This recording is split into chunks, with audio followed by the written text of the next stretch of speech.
Hi there, I'm Anna. Hi, and I'm Linda. We're from the Sewing Cafe.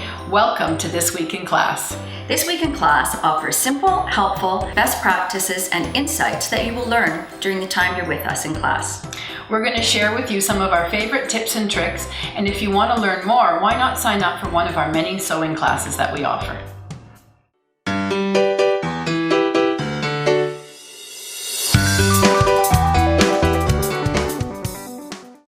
So it's all about those stitching words. We see so many of them when we're reading the commercial patterns. There's understitching, stay stitching, ease stitching, gathering stitch. Why do I need to do all of these? So that's one of the things we want to make sure that you do understand all of those words. So understitching is something that you don't always see in patterns. And what it involves is stitching really close to the facing, to the edge of the facing where it joins into your garment, whether it be a facing or a waistband, and catching the seam allowance underneath.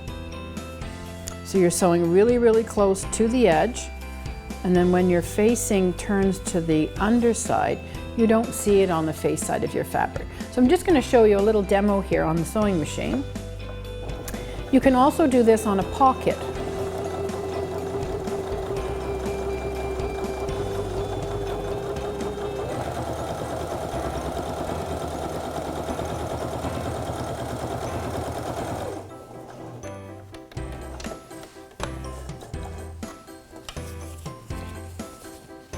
So that stitching there is going to prevent the pocket from coming forward, and when you finish sewing up your garment, you're not going to see that stitching, and it keeps the pocket rolled to the inside.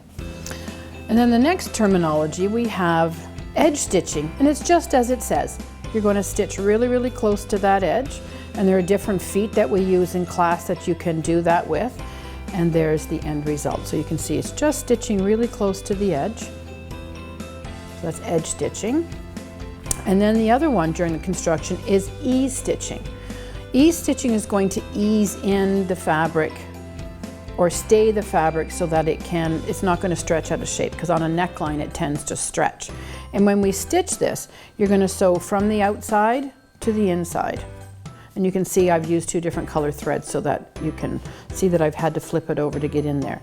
So that's ease stitching or stay stitching.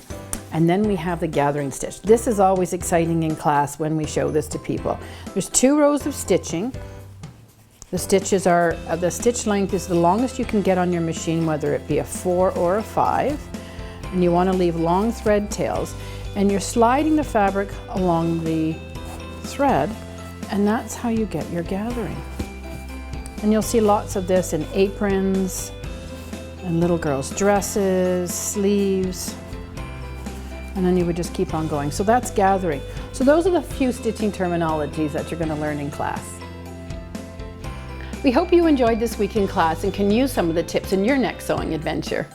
Yes, thanks for joining us. If you want to learn more, we have classes from beginner to advanced sewists. Come by for a visit. We'd love to meet you.